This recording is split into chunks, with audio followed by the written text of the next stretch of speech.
வணக்கம் நண்பர்களே. இன்று ஒரு தகவல் 360 சார்பாக சென்ற ஒரு நிகழ்ச்சியில் மற்றவர்கள் அவர்கள் செல்ஃபோனில் ஆன்லைன் டிக்கெட் எடுத்து நமக்கு அனுப்பி வச்சா அந்த பிடிஎஃப் ஃபைலை வச்சுக்கிட்டோ அந்த வாட்ஸ்அப் அந்த டிக்கெட் வச்சுக்கிட்டோ நாம் பிரயாணம் பண்ண முடியாது அப்படிங்கிற ஒரு செய்தியானது இப்போ சமீபத்தில் ஃபேமஸ் ஆகிட்டு வருது. ஸோ அது எந்த அளவுக்கு உண்மை, அதில் என்ன இருக்குது அப்படிங்கிறத பற்றி தான் பேசிக்கிட்டு இருந்தோம். அந்த வீடியோவானது யூடியூப்பில் அப்லோட் பண்ணும்போது ஏதோ பிரச்சனையாகி பாதியில் கொஞ்சம் கட்டாகி நின்றுருக்கு. ஸோ அதை பார்ட் 1ஆக வச்சுக்கிடுங்க. இப்போ அதோடைய தொடர்ச்சி பார்ட் 2ஆக இதில் வருது. இப்போ அந்த நிகழ்ச்சியில் நான் என்ன சொன்னேன்னா, ஆன்லைனில் டிக்கெட் எடுக்கிறது 2 பர்பஸுக்கு எடுக்கிறோம். ஒன்று ரிசர்வ்டு டிக்கெட், நாளைக்கோ அடுத்த நாளைக்கோ அல்லது அடுத்த மாதமாக போகிறதுக்காக இப்போவே ஆன்லைனில் டிக்கெட் எடுத்து அதில் போகிறது. இந்த டிக்கெட்டை யார் வேண்டுமானாலும் யாருக்காக வேண்டுமானாலும் எடுக்கலாம். அவர் எடுத்தவர் அந்த காப்பியை யார் பயணம் பண்ண போகிறாரோ அவருக்கு அனுப்பிச்சு அந்த காப்பியை வச்சு அவர் பயணம் பண்ணலாம். ஸோ இந்த பிரச்சனையானது ரிசர்வேஷன் டிக்கெட்டுக்கு கிடையாது. ஆனால் அன்ரிசர்வ் டிக்கெட் இருக்குது பார்த்தீங்களா, அதை என்னென்னு கேட்டிங்கன்னாக்கா, யார் பயணம் பண்ணுறாங்களோ அவருடைய செல்ஃபோனில் எடுத்துக்கிட்டு போனால் தான் செல்லும். இன்னொருத்தர் எடுத்து மற்றவருக்கு அனுப்பி வச்சு அந்த மற்றவர் பிரயாணம் பண்ணதுக்கு தகுதி கிடையாது. இதில் என்ன சார் பிரச்சனை, இதுக்கு முன்னாடி யாராவது பண்ணியிருக்காங்களான்னா எப்பொழுதுமே இந்த மாதிரி செய்யக்கூடாது தான். ஆனால் இப்போ அதை ரொம்ப கடுமையாக இன்சிஸ்ட் பண்ணுறாங்க. என்ன காரணம்னா, மக்களில் சிலர் அறியாமையின் காரணமாக செய்து வரும் தவறு, இன்னொன்று தெரிந்தே செய்து வரும் ஒரு திருட்டுத்தனம், ஃப்ராடு. ஸோ இதை ரெண்டையும் சரி பண்ணுறதுக்காகத்தான் இந்த புதுசாக கொண்டு வந்துருக்கிறாங்க. நம்மோடு தொடர்ந்து இணைந்திருந்து முழு விவரத்தையும் தெரிந்து கொள்ளுங்கள். உங்களின் பார்வையில் இன்று ஒரு தகவல் 360. அன்ரிசர்வ் டிக்கெட்டு யார் பயணம் பண்ணுகிறார்களோ அவர்கள் செல்ஃபோனில் தான் எடுக்கணுமே தவிர அடுத்தவர் செல்ஃபோனில் இருந்து எடுத்து இன்னொருத்தருக்கு அனுப்ப முடியாது. அப்படி அனுப்ப முடிஞ்சால் என்ன நடக்கும் தெரியுமா? என்ன செய்வாங்க, டிக்கெட் எடுக்காமலே ட்ரெயினில் போவாங்க. எப்படியாவது டிடிஆர் வரமாட்டார், நம்ம எப்படியாவது ஏறி ஓடி போயிடலான்னு சொல்லி ஒரு ஊர்லேருந்து ஏறி 50 கிலோமீட்டர் ட்ராவல் பண்ணுவாங்க. ஆனால் அவன் போகிற ஏறி உட்காந்துருக்காரன், டிடி வந்துருப்பார்ல, உடனே என்ன செய்வான், தான் சொந்தக்காரனுக்கோ இல்லை அண்ணனுக்கோ தம்பிக்கோ ஃப்ரெண்டுக்கோ ஃபோன் அடித்து, எப்போ எனக்கு இங்கே ஒரு டிக்கெட்டு போட்டு கொடு, அனுப்பிவிடுன்னு சொன்னால் இவன் என்ன செய்வான், அப்படி ஒரு அன்ரிசர்வ் டிக்கெட்டை போட்டு செல்ஃபோன் மூலமாக அவனுக்கு அனுப்பிவிடுவான். அவன் டிடிஆர் பக்கத்தில் வரதுக்கு அந்த டிக்கெட்டை காமிச்சு டிக்கெட் எடுத்துட்டான்னு அவன் ஏமாற்றி அனுப்பிச்சிக்கிடுவான்.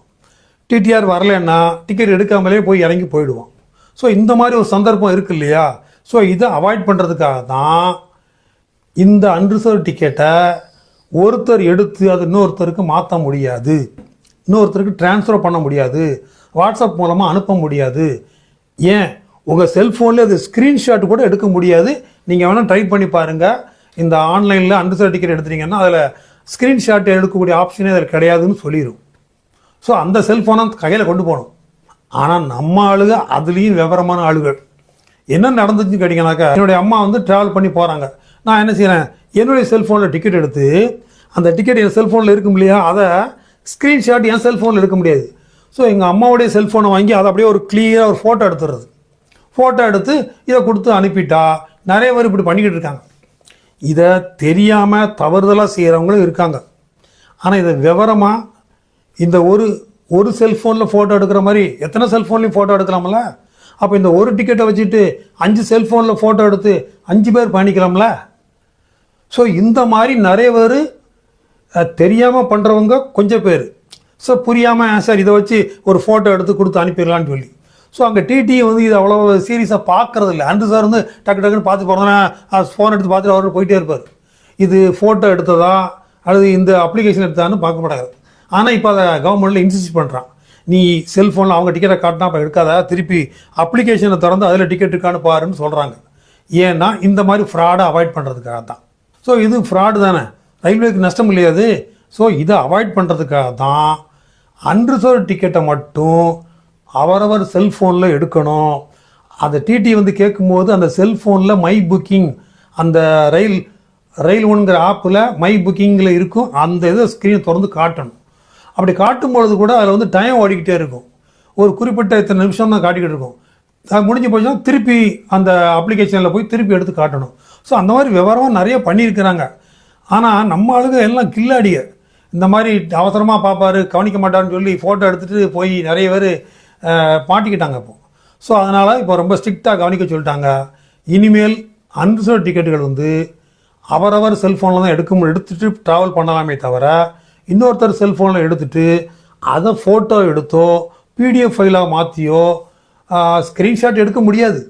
ஸோ அதனால் இந்த மாதிரி பண்ணி ட்ராவல் பண்ணக்கூடாது அப்படிங்கிறத தவிர்க்கிறதுக்காக தான் இந்த ரூல்ஸை கொண்டு வந்திருக்காங்க.